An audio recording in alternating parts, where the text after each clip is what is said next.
பாரதிய ஜனதா கட்சியினுடைய தொண்டர்கள் ஒவ்வொருவருக்கும் உங்களுடைய பாதுகாப்பு நலன் கருதி மட்டுமல்ல, உங்கள் காலிலே ஒரு அடிபட்டால் அதனுடைய கண்ணிலே வருகிற கண்ணீராக நான் கருதுவேன்.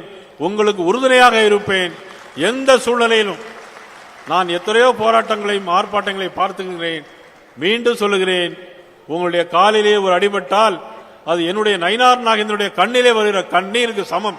அந்த அளவு நான் பாதுகாப்பாக இருப்பேன்.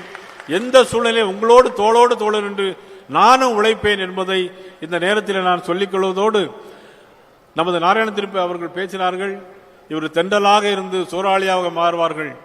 நான் தென்றலும் அல்ல, சூறாவளியும் அல்ல, உங்களில் ஒருவன் என்ற உணர்வோடு நான் செயல்படுவேன், பாடுபடுவேன்.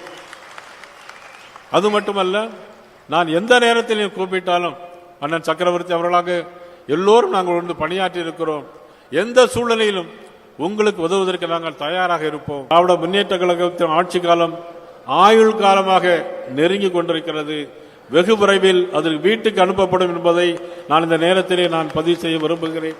இந்த வரக்கூடிய தேர்தலில் நிச்சயமாக தேசிய ஜனநாயக கூட்டணி வெல்லும் வெல்லும் என்பதை நேரத்தில் நான் சொல்லி அனைவருக்கும் நன்றியும் வணக்கத்தையும் கூறி மீண்டும் சந்திப்போம்.